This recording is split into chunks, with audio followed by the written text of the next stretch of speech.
Assalamualaikum warahmatullahi wabarakatuh. Selamat datang kembali di channel Pen and Fashion, channel yang menyuguhkan video cerita bergambar seputar misteri. Simak terus video dari kami.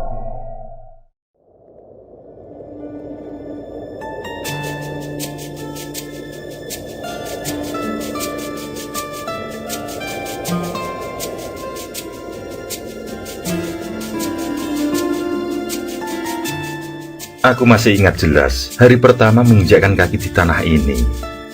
Udara lembab yang khas, deru truk pengangkut tanden sawit, dan rimbunnya hamparan pohon kelapa sawit sejauh mata memandang. Namaku Adia, berusia 29 tahun. Merantau dari Bogor demi pekerjaan di perkebunan ini. Perjalanan panjang bukan hanya secara jarak, tapi juga takdir. Pak Darwin yang berusia 56 tahun adalah yang paling tua, sosok ayah bagi semua. Tenang, bijaksana, dan penuh pengalaman. Kalau ada masalah, dialah orang pertama yang kami datangi. Rusman, 34 tahun, keras kepala dan cuek. Gaya bicaranya blak-blakan, kadang menyebalkan, tapi diam-diam sangat peduli pada teman-teman. Fajar, 30 tahun, tipe serius dan logis. Sering berselisih pendapat dengan Rusman, terutama soal hal-hal gaib yang tidak bisa dijelaskan akal. Sofyan, 28 tahun, yang paling religius. Wajahnya tenang, tutur katanya lembut, rajin sholat, rajin mengaji. Entah kenapa keberadaannya bikin suasana mes terasa lebih adem. Derry, 25 tahun, ceroboh dan penakut. Paling rewel kalau malam hari ada suara aneh. Tapi justru karena itu, kejujurannya terasa tulus. Anton, 23 tahun, si bungsu. Kekanak-kanakan, banyak omong, kadang bikin kesal. Tapi justru keberadaannya sering mencairkan ketegangan. Dan aku sendiri, seorang perantau biasa yang belum berpengalaman. Setiba di lokasi, kami disambut dengan ramah oleh Pak RT Anwar. Setelah berkenalan, kemudian mengantar kami ke warung Bumar. Di sana kami bertemu dengan Pak Zainal, mandor yang akan mengatur pekerjaan kami di sini. Pak Zainal memperkenalkan dirinya dan sedikit bercerita tentang perjalanan karirnya.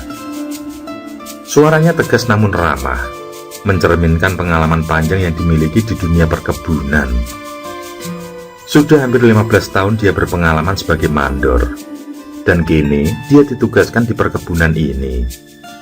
Beliau berasal dari Tiga Raksa, Tangerang, dan sudah banyak mengenal medan kerja seperti ini.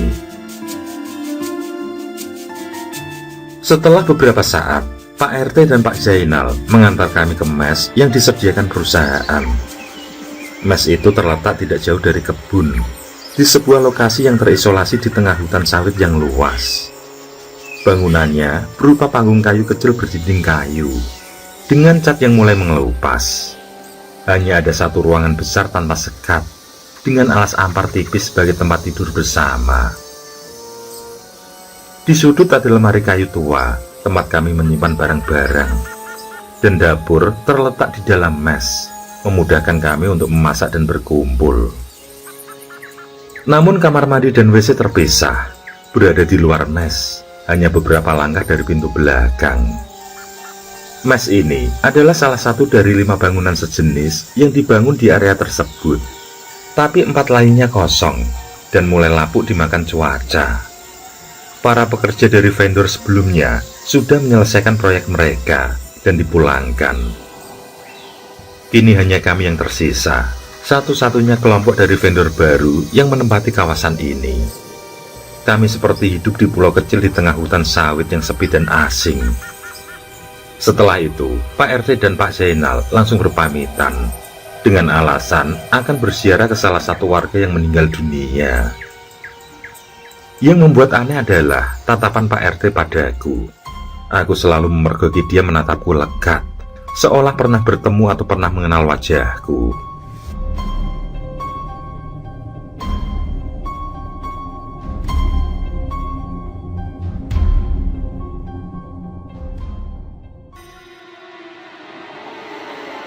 Hari-hari membawa kami memulai aktivitas. Di minggu awal, semua berjalan lancar, dan kami semua mulai menyesuaikan diri dengan rutinitas baru. Kami bekerja keras di kebun, mengikuti instruksi dari Pak Zainal dan Pak Darwin yang ditunjuk sebagai leader. Sore itu, selesai bekerja dan berjalan pulang ke mes, kami berpapasan dengan seorang perempuan yang muncul dari arah berlawanan. Dia berhenti sejenak dan tersenyum pada kami. Dia menyapa ramah, lalu mengenalkan dirinya bersama Wina. Kami semua menyambut ramah perkenalan tersebut. Saya tinggal di kampung seberang sana, Mas. Lanjutnya, sambil menunjuk ke arah seberang sungai yang terlihat di kejauhan. Wina terlihat terlalu tenang, bahkan tampak berbeda dari kebanyakan orang yang ada di sekitar sini. Kulitnya kuning langsat, seperti bukan orang asli daerah sini. Mengingat penduduk lokal, kebanyakan memiliki kulit yang lebih gelap. Setelah beberapa saat berbincang, Wina melanjutkan langkahnya, sementara kami melanjutkan perjalanan pulang ke mes. Tapi anehnya, perasaan yang kurasakan sangat berbeda pada saat ia pergi. Ada sesuatu yang menarik perhatianku. Sesuatu yang sulit untuk dijelaskan. Jelas sekali aku merasa getar-getar cinta yang merambat di hati. Cinta pada pandangan pertama. Sepanjang perjalanan itu, kami berbincang ringan, tentu saja membahas Wina dan kampungnya yang belum kami ketahui. Hari-hari berlalu sejak pertama kali aku mengenal Wina. Gadis yang membuatku terpesona itu juga sering datang ke mes kami, membawakan makanan atau sekedar mengobrol dengan kami semua. Kawan-kawan tampak menyukai sosok Wina yang sopan, manis, dan tidak banyak bicara. Hanya Sofyan yang bagiku terlihat berbeda. Sejak kedatangan Wina, sikapnya berubah. Dia jadi lebih sering diam. Pandangannya selalu mengamati Wina, seperti sedang mencari sesuatu. Kehadiran Wina membuat suasana berbeda, dan kawan-kawan pun mulai paham bahwa Wina ternyata menyukaiku. Setiap kali berkunjung, pasti aku yang pertama kali dicarinya, dan kami pun sering ngobrol berdua, sehingga cinta yang kurasakan benar-benar berbalas. Namun aku belum mengungkapkan perasaan itu, mengingat belum tahu betul seluk-beluk gadis manis itu.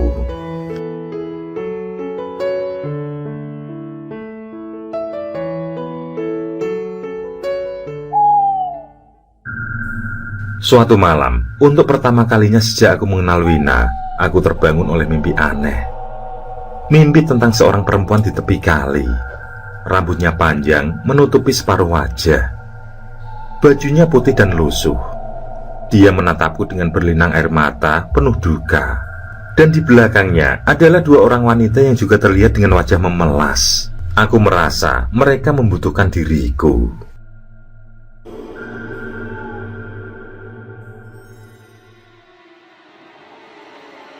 Keesokan paginya, suasana mes terasa berbeda. Aku duduk di teras depan, menghabiskan teh hangat sambil menatap kebun sawit di kejauhan. Rasanya tubuhku ringan.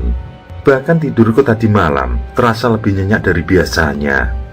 Mimpi tentang perempuan di tepi kali itu seolah menguap entah kemana. Kemarin sore aku coba tanya ke warga asli, juga Pak RT.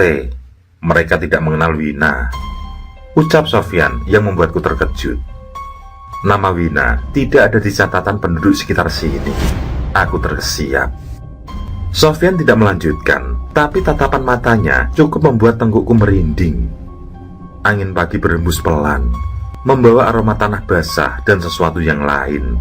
Sesuatu yang membuat bulu kuduku berdiri. Mataku menatap lurus ke ujung jalan kecil tempat Wina biasa datang.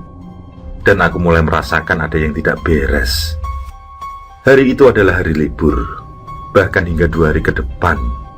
Jelas dari awal perkenalan dengan Wina, Sofyan memperlihatkan ada yang dirasa janggal. Dia tidak seperti kawan lain yang dengan sukacita langsung membaur. Sofyan juga tidak sekalipun makan atau minum pemberian dari Wina. Mungkin dari kejanggalan yang dia rasakan itulah yang membuatnya menyelidiki tentang Wina. Aku masih memandang lurus ke arah jalanan, berharap Wina datang mengusap kerinduan. Tapi gadis manis itu tidak menampakkan diri. Untuk membuktikan kebenarannya, aku pun mengajak Sofyan mencari lokasi desa Wina. Sekali lagi, Sofyan memberitahukan jika dari penuturan Pak RT, beberapa rumah di seberang sungai sudah dibongkar dan di sana sudah tidak ada penghuninya lagi. Aku masih tidak percayakan hal itu. Wina tidak mungkin berbohong. Pagi itu, aku dan Sofyan memutuskan mencari tahu kebenarannya dari Pak RT.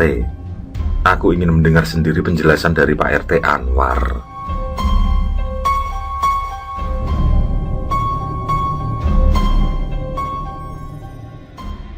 Setiba di rumah Pak RT, kami berdua disambut dengan ramah.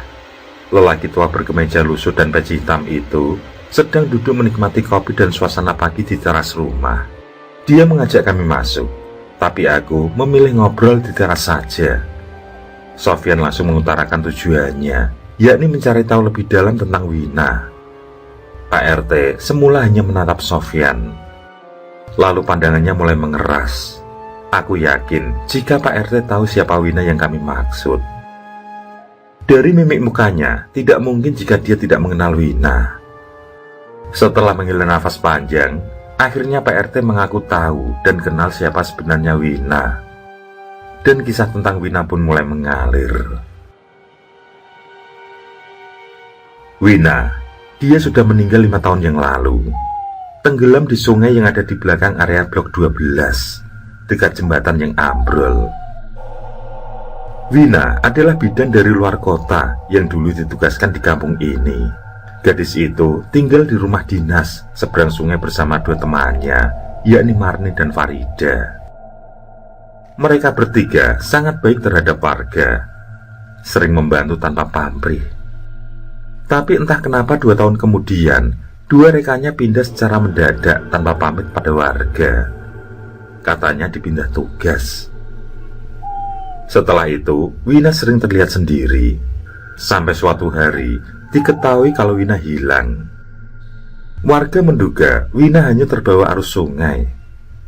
Memang dari rumah dinas menuju kampung harus menyeberang jembatan bambu yang masih seadanya. Dia terpeleset bersamaan jembatan yang ambrol. Jenazahnya pun tidak pernah ditemukan, meski pihak keluarga telah melakukan berbagai pencarian. Bahkan ada orang pintar yang ikut membantu mencari dengan melakukan ritual khusus. Namun jenazah Wina tetap tidak diketemukan. Di saat yang bersamaan, anggota keluarga 2 teman dinasnya juga datang ke kampung. Mereka mempertanyakan keberadaan Marni dan Farida. Tentu saja pihak kampung tidak ada yang tahu, karena menurut Wina, mereka sudah pindah tugas. Hilangnya Marni dan Farida pun menjadi teka-teki yang juga belum terjawab sampai saat itu. Dan setelah kejadian banjir yang meruntuhkan jembatan, setidaknya ada 6 kakak yang dipindah ke kampung.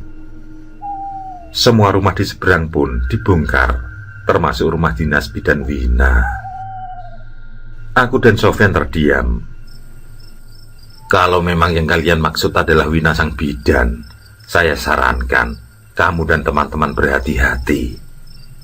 Kadang yang kita anggap hidup tidaklah benar-benar hidup. Hati-hati nak, ucap Pak RT setelah menjelaskan singkat. Bagiku, Wina sangatlah nyata. Kawan-kawan juga tahu hal itu. Penampakannya di hari terang menunjukkan kalau dia adalah manusia. Tapi dari penjelasan Pak RT, yakni dari ciri-ciri wajah ataupun tubuhnya, dia adalah Wina yang hilang beberapa tahun lalu, atau tepatnya 5 tahun silam. Sebenarnya, aku belum puas dengan apa yang diceritakan Pak RT, terutama tentang siapa dan dari mana Wina sebenarnya. Tapi karena Pak RT ada keperluan, maka kami pun berpamitan.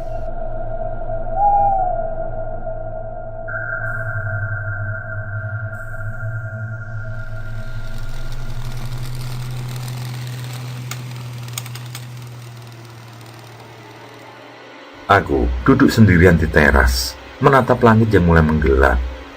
Malam pun turun. Suasana mes sunyi, hanya suara kipas angin tua yang sesekali berderit. Kawan-kawan sedang kongko di warung Bumar yang harus jalan kaki hampir 1 kilometer, sehingga tidak ada yang tinggal di mes selain aku dan Sofyan yang sedang mengaji. Udara dingin menyusut kulit, langit penuh bintang, dan hanya cahaya remang lampu gantung yang menerangi jalan tanah. Aku tidak tahu apa yang sedang terjadi, tapi satu hal yang pasti, aku rindu pada Wina. Saat dalam lamunan, tiba-tiba aku merasa ada yang mengawasi. Dan benar saja, saat berdiri, aku mendapati Wina berdiri tidak jauh dariku, di bawah pohon kelapa sawit, dalam bayang-bayang remang lampu. Aku terdiam dengan nafas tertahan. Wina melangkah perlahan ke arahku. Rambutnya panjang tergerai, matanya merah sayu.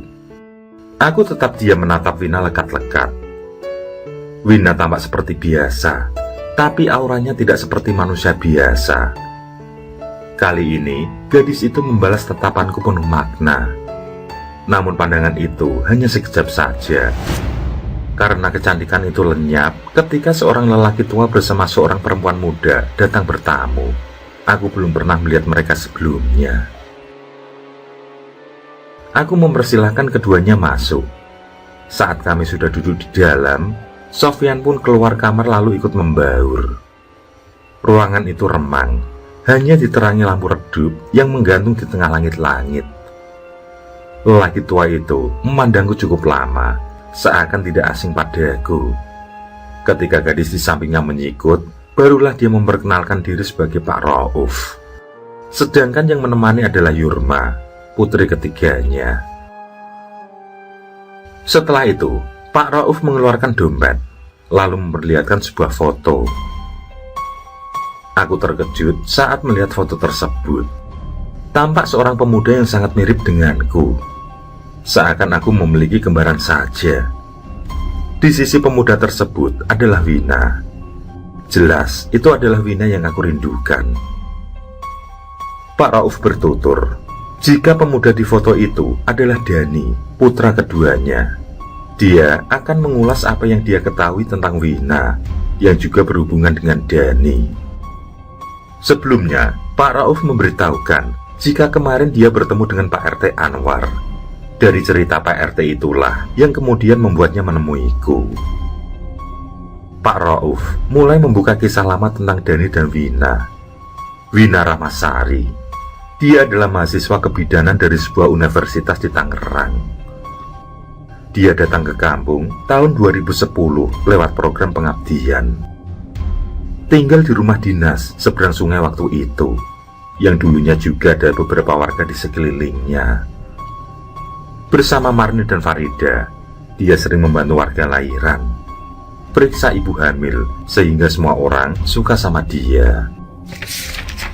Pak Rauf berhenti sejenak bercerita. Dia menunjukkan satu dokumen, yakni surat pernyataan kehilangan yang ditandatangani warga setempat, tertanggal 20 Mei 2012. Setelah itu, Pak Rauf melanjutkan ceritanya, di mana waktu itu Wina hilang saat menyeberangi jembatan bambu pas hujan. Warga mengira dia hanyut, dan jasadnya tidak pernah ditemukan. Sebenarnya, hilangnya Wina tidak lepas dari kisah asmara yang terjalin dengan Dani. Pertemuan keduanya saat Dani menjemput bidan Wina untuk lahiran bibinya. Rasa suka itu pun tidak bertepuk sebelah tangan. Wina menyambut ungkapan perasaan cinta Dani. Mereka pun menjalin kisah asmara yang tidak lagi menjadi rahasia. Semua warga tahu hal itu. Tapi rintangan datang. Jata, yang merupakan putra dari orang kesohor di kampung, pulang setelah menyelesaikan kuliahnya. Jata dikenal sebagai pemuda nakal. Bahkan sedari kecil dulu memang sudah bandel. Saat kuliah pun dia sering gonta-ganti perempuan. Kuliah yang seharusnya selesai dalam 4 tahun, dia menyelesaikan dalam waktu lebih lama karena tabiatnya yang buruk. Meskipun begitu, orang tuanya selalu memberi perhatian lebih, karena Jata adalah satu-satunya anak laki-laki dari 4 bersaudara. Jata tidak peduli dengan Dani yang merupakan teman sepermainan. Saat Dani memperkenalkan Wina, justru Jata jatuh hati. Itulah awal malapetaka. Jata yang sejatinya suka pada perempuan dengan nafsu belaka, kali ini dia merasakan rasa yang berbeda. Dia ingin menjadikan Wina sebagai pendamping hidup. Dengan terang-terangan, Jata menyatakan perasaan yang tidak bisa dibendung lagi pada Wina. Dan tentu saja penolakan yang ia dapat. Jata pun memanfaatkan Farida dan Marni untuk meyakinkan Wina bahwasannya akan lebih bahagia jika memilih dia. Dengan iming-iming uang yang menggiurkan, dengan mudahnya Farida dan Marni mengumbar janji akan membuat Wina bertekuk lutut. Sayangnya, janji keduanya tidak bisa ditepati. Wina masih setia pada Dani. Jata merasa sakit hati. Selama ini tidak pernah ada satupun wanita yang menolaknya. Semakin hari rasa cemburu semakin membuncah. Dia juga mengancam Marni dan Farida karena tidak sedikit uang yang ia keluarkan pada keduanya. Pada saat sakit hati semakin tidak terbendung, dia menemui teman ayahnya yang merupakan orang berilmu mumpuni di desa sebelah. Dan inilah awal semua kejadian buruk terjadi. Dengan kejamnya, ketiga wanita baik-baik itu menjadi sasaran ambisi Jata. Marni dan Farida hilang secara misterius. Wina sudah melapor pada pihak kampung, tapi ancaman Jata yang merupakan keluarga berpengaruh di kampung membuat pihak kampung tidak bisa berbuat banyak. Memang, dengan angkuhnya Jata mengakui apa yang ia lakukan pada para tetua kampung. Dan ancaman tentu tidak bisa diremehkan. Karena orang tua Jata bukan orang sembarangan. Dia adalah keturunan suku pedalaman yang memiliki rekam jejak sangat menakutkan. Bukan hanya ditakuti di kampungnya saja, tapi sudah terkenal di beberapa kampung lain. Selanjutnya, Jata mengancam Wina bahwa gadis itu akan mengalami hal seperti Marni dan Farida jika masih menolak cintanya. Sebenarnya Wina sudah goyah, tapi saat diceritakan pada Dani, kekasihnya itu tidak terima. Dani tidak terang-terangan menantang Jata, karena dia masih memikirkan siapa kawannya itu. Dia tahu watak Jata. Sebagai jalan keluar, Dani mengajak Wina pulang ke kota asalnya. Disuruh agar Wina menenangkan diri sambil mencari pekerjaan lain tempat. Dani berjanji akan datang melamar setelah Marni dan Farida ditemukan. Wina setuju. Untuk mengetahui ketahuan dari Jata, maka rencana itu akan dijalankan selepas Isya.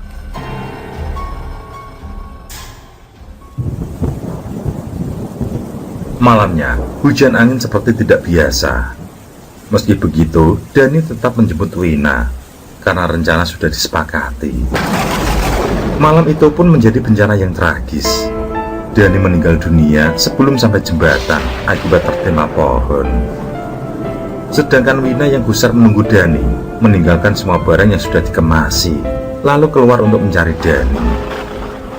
Saat lewat jembatan, dia ikut hanyut karena jembatan ambrol. Pencarian tidak membuahkan hasil, yang kemudian pihak keluarga ikhlas akan kehilangan Wina. Begitupun dengan pihak keluarga Marni dan Farida, mereka mengikhlaskan kehilangan anggota keluarganya. Di satu sisi, warga bungkam atas kejadian tersebut. Begitupun dengan Pak Rauf dan keluarga Dani. Ancaman Jata bukanlah omong kosong belaka. Jika ada yang berani berkoar, dia pasti tahu dan akan membuat petaka bagi siapapun juga. Dan secara perlahan, cerita 5 tahun itu pun mulai terlupakan. Warga beraktivitas seperti biasa, tanpa mengungkit lagi kisah kelam tersebut. Kini, setelah 5 tahun berlalu, cerita lama itu kembali datang. Kata Pak Rauf berhenti sejenak bertutur. Dia menuang air teko, lalu menenggak dengan perlahan. Sementara itu, Yurma mengeluarkan beberapa barang yang itu adalah milik bidan Wina. Salah satunya adalah buku harian. Dari buku harian itu, kemudian dari cerita Dani di malam sebelum meninggal dunia, dan dari mulut Jata sendirilah Pak Rauf menggabungkan kisah yang diceritakan tadi. Aku dan Sofyan menerima barang-barang milik Wina. yang menurut Yurma, barang-barang tersebut bisa jadi akan menguak di mana jasad Wina. Alasannya adalah kesamaan wajah antara aku dan Dani. Dari situlah Wina kembali menampakkan diri. Lantas, di mana rumah Jata, Pak? Besok aku akan menemuinya. Pak Rauf tidak menjawab pertanyaanku. Saat Yurma memberitahukan kalau Jata meninggal dunia, barulah Pak Rauf kembali bertutur. Entah karma atau bagaimana, kejadian buruk menimpa Jata. Setahun dari hilangnya Wina, pemuda yang mengandalkan harta orang tuanya itu menikah dengan perempuan dari lain desa. Sikapnya tetap tidak berubah. Meskipun sudah menikah, dia masih suka main perempuan. Saat istrinya hamil, dia sama sekali tidak memperhatikan dan sering tidur di rumah selingkuhannya. Hal itu membuat istrinya yang depresi keguguran. Hal yang sama pun terulang kedua kali. Orang tua Jata sudah memberi nasihat, bahkan nasihat yang sangat keras, tapi Jata tidak bergeming.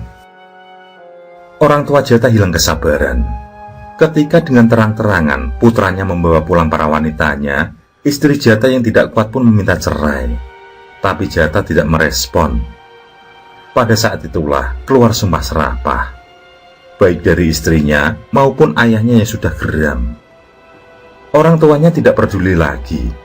Jata yang dulu dimanja karena anak laki-laki satu-satunya harus direlakan diusir dari rumah. Dan itu menjadi awal bencana kehidupan Jata. Dia tinggal berpindah-pindah dari rumah satu wanita ke wanita lain. Nasib apesnya datang saat dia menginap di rumah salah seorang selingkuhannya di wilayah kota. Dia yang menginap beberapa hari tanpa lapor pada pihak setempat, digeruduk dan dihakimi. Diketahui kalau wanita itu telah memiliki suami, yang mana suaminya bekerja di perkapalan yang tentu jarang pulang. Jata yang mencak-mencak dan tidak mengakui kesalahannya pun dijadikan sasaran bogem oleh warga. Akibatnya, Jata mengalami patah kaki dan pendarahan otak. Nyawanya masih tertolong. Setelah sempat dinyatakan koma lebih dari seminggu, dia kembali sadar. Tuhan masih memberinya waktu untuk bertobat. Sayangnya, Jata harus menerima takdir kalau dia mengalami kelumpuhan. Dia pun dibawa pulang oleh orang tuanya. Dan dengan hati yang ikhlas, istrinya kembali menerima Jata. Dia meminta maaf karena telah menyumpah serapah dan berjanji akan merawat Jata dengan tulus. Dia akan menunggu keajaiban yang menurut dokter bisa sembuh dan bisa pulih kembali. Hari-hari dilalui Jata di tempat tidur. Dia tidak kuat jika di kursi roda, sehingga hanya terbaring saja. Meski begitu, omongannya masih keras dan cenderung kasar. Jika istrinya bukan orang yang sabar, tentu sudah ditinggalkan begitu saja. Beberapa kerabat juga memperingatkan agar Jata lebih memperkuat keimanannya. Tapi Jata yang tidak tahu ilmu agama tetap pada sikap yang tidak terpuji. Dia benar-benar tidak sadar diri bahwa kehidupannya bergantung pada orang lain. Waktu berlanjut, meski sudah berobat secara rutin dan dengan ahli medis terbaik, namun belum ada tanda pemulihan pada Jata. Menurut dokter, dari banyak kasus yang ditangani, seharusnya sudah ada perubahan di bulan-bulan berikutnya. Tapi berbeda dengan kondisi Jata. Selain memberi semangat, pihak dokter menyuruh agar Jata bersabar dan terus berdoa. Dari cerita istrinya, seminggu sebelum meninggal dunia, Jata sering terbangun di tengah malam dengan nafas tidak teratur dan keringat membasahi tubuh.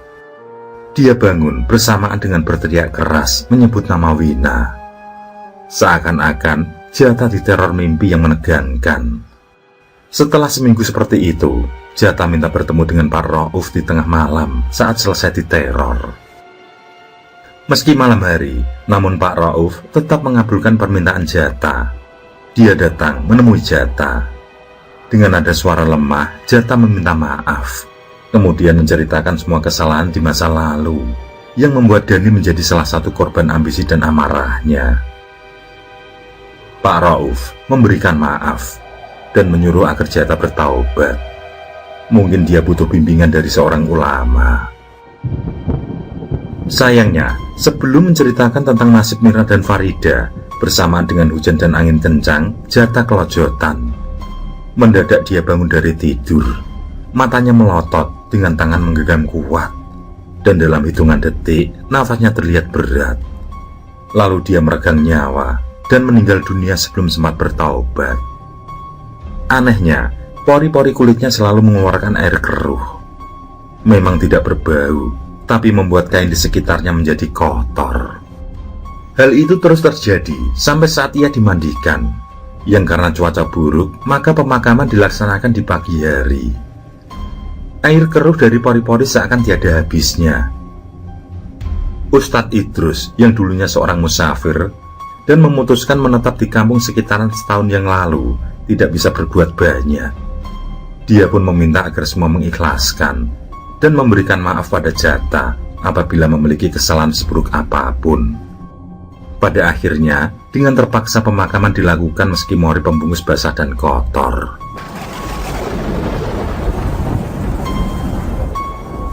Pada saat pemberangkatan jenazah, cuaca kembali tidak bersahabat. Meskipun hujan hanya rintik, namun angin kencang sangat mengkhawatirkan.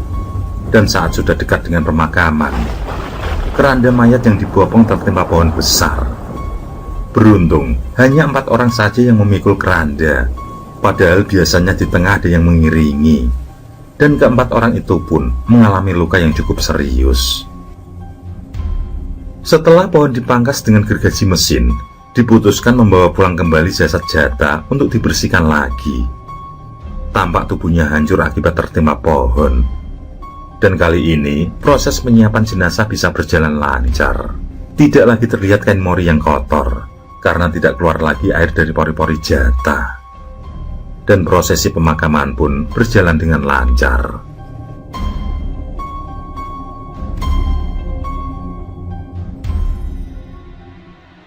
Menurut Pak Rauf yang juga katanya Pak RT, Jata meninggal dunia bersamaan dengan kedatangan rombonganku. Aku pun teringat dengan Pak RT yang saat menemui kami pamit lebih dulu untuk takziah. Berarti saat itu dia takziah ke rumah Jata. Dan memang di hari pertama saat itu cuaca masih mendung. Jalanan juga becek habis hujan. Pak Rauf mengakhiri kisahnya. Dia menyuruh agar aku menyimpan beberapa barang milik Wina yang diserahkan. Barangkali itu bisa menjadi petunjuk di mana jasad Wina. Dan bersamaan dengan kawan-kawan pulang dari Kongko, Pak Rauf pun berpamitan. Sofyan menepuk pundakku sambil memandang langkah Pak Rauf sampai benar-benar tidak terlihat lagi. Selanjutnya, Sofyan menceritakan pada kawan-kawan lain yang merasa penasaran. Dan mereka pun merinding hebat saat tahu kalau Wina adalah sosok yang tidak kasat mata. Lantas, selama mengenal Wina, makanan apa yang diberikan Wina dan mereka santap penuh kelezatan? Sudahlah, yang penting kita semua baik-baik saja, ucap Sofyan sambil memandangku melangkah ke kamar. Tidak lupa, barang-barang Wina aku bawa sekalian.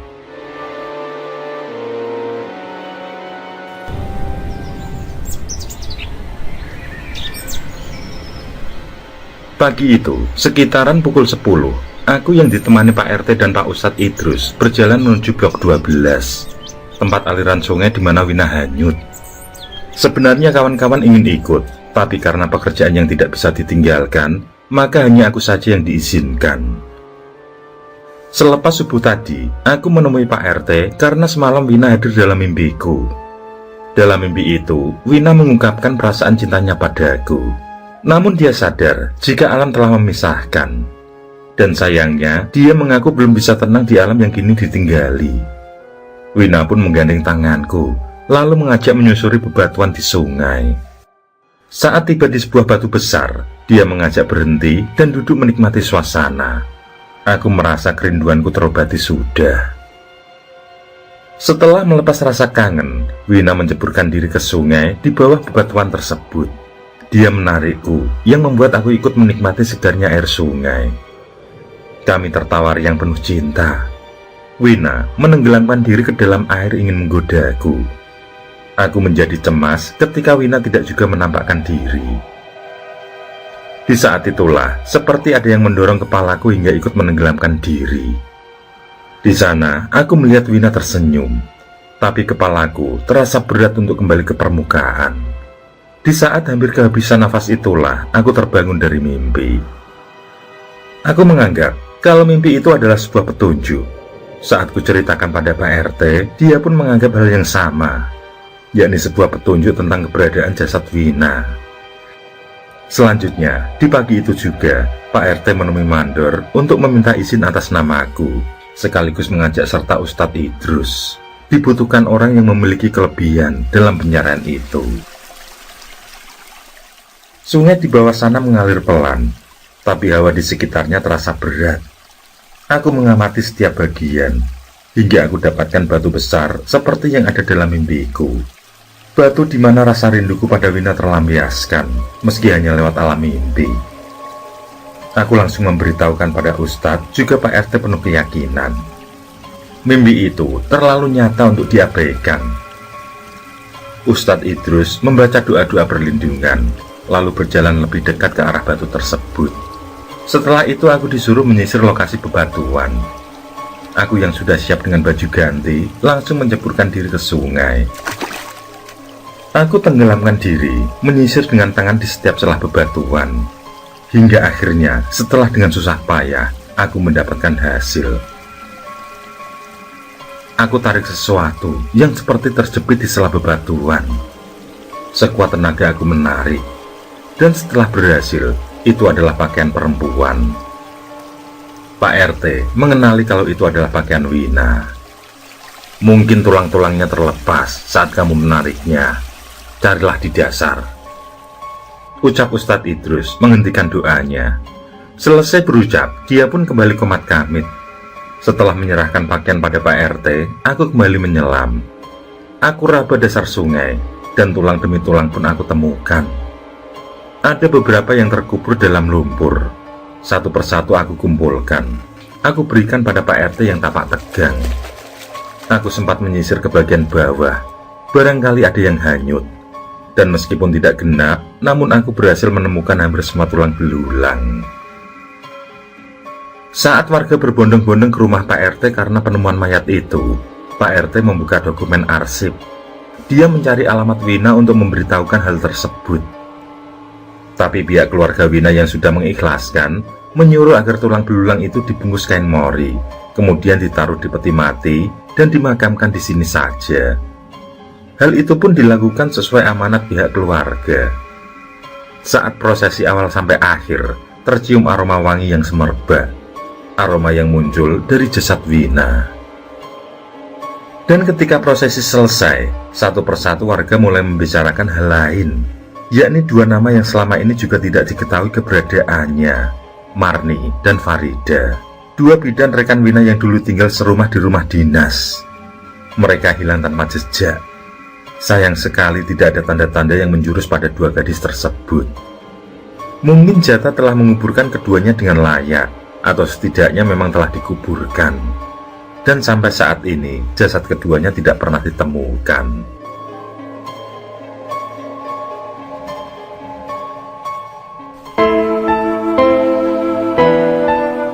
Aku termenung sendiri di luar mes.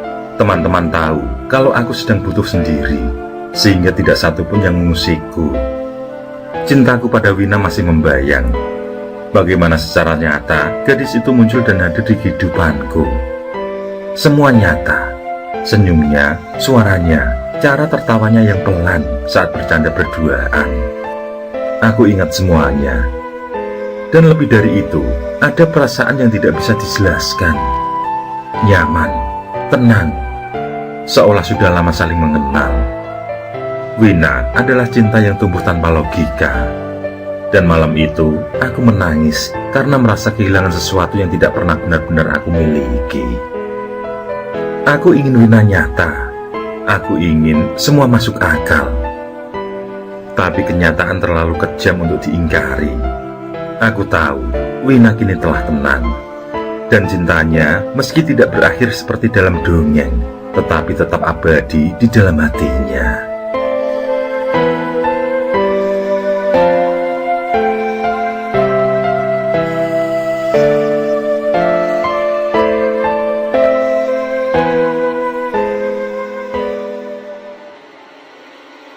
Tahun 2021. Pandemi COVID-19 mulai melanda. Perkebunan tempat aku dan keenam temanku bekerja harus mengurangi aktivitas.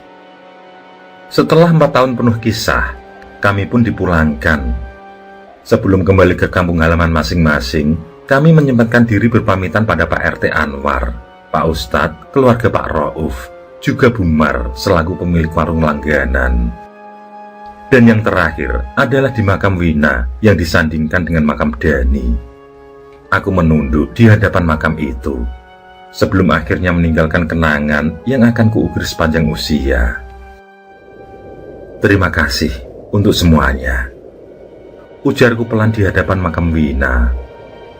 Ziarah terakhir itu bukan hanya bentuk penghormatan, melainkan perpisahan dengan masa lalu yang tidak akan kami lupakan.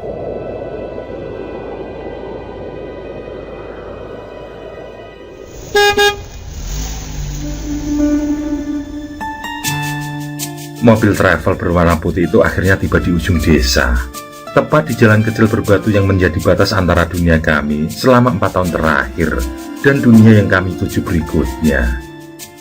Satu persatu menaiki mobil sambil membawa barang bawaan seadanya.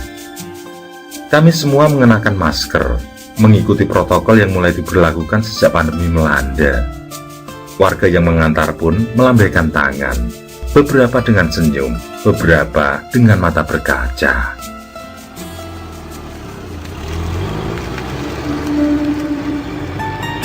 Mobil pun perlahan bergerak meninggalkan desa. Getaran mesin menyatu dengan suara alam sore yang tenang. Ketika kendaraan itu mencapai tikungan dekat sungai, aku yang duduk di samping jendela tiba-tiba membeku. Aku melihat 3 sosok berdiri di tepi sungai.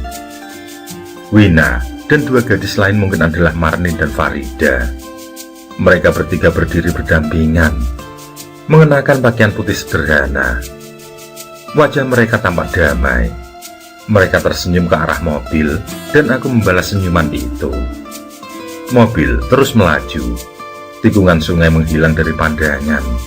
Ada yang sudah tenang di alam sana, dan ada yang terus melanjutkan perjalanan di dunia ini. Setelah perjalanan panjang, mobil travel itu membawa kami kembali ke kampung halaman masing-masing. Satu persatu kami turun di titik tujuan, saling berjabat tangan, berpelukan, dan berucap maaf, serta terima kasih atas semua kebersamaan. 4 tahun bukan waktu yang singkat, terlebih dengan begitu banyak kisah yang kami alami bersama. Rusman kembali ke Palembang, disambut anak istrinya. Fajar ke Yogyakarta, Dery ke Sukabumi, Anton ke Brebes. Pak Darwin pulang ke Cirebon, melepas rindu pada istrinya yang tinggal bersama anak bungsu mereka. Meski rambutnya kini hampir putih semua, matanya masih teduh seperti dulu. Sofyan pulang ke Tasikmalaya. Di rumah kecil sederhana, kini niatnya makin bulat untuk memperdalam ilmu agama. Dan aku sendiri kembali ke Bogor. Setelah memeluk ibu dan duduk berlama-lama di musola kecil depan rumah, aku mengambil air wudhu. Untuk pertama kalinya setelah sekian lama, aku mengaji dengan tenang. Setiap ayat yang kubaca terasa bermakna lebih dalam. Perjalanan itu telah mengubah segalanya. Aku kini lebih taat dalam ibadah, belajar sholat tepat waktu, sering mengisi waktu dengan tilawah dan tafakur. Kejadian demi kejadian di tanah Kalimantan telah mengajarkan bahwa dunia ini bukan hanya apa yang bisa dilihat, tapi juga apa yang dirasakan dan dipercayai. Aku memikirkan Wina, Marni, Farida, dan Dani, tapi bukan kesedihan, melainkan dengan doa. Mereka adalah bagian dari cerita hidupku.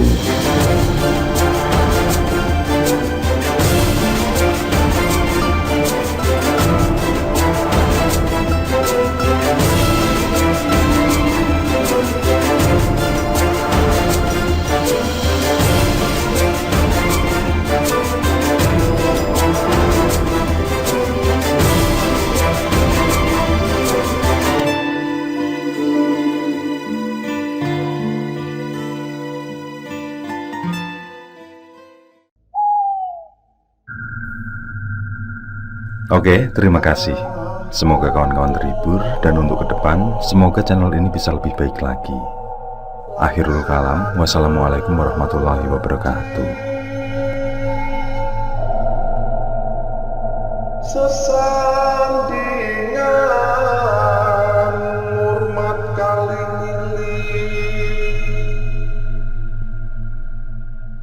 lakukan pungkasane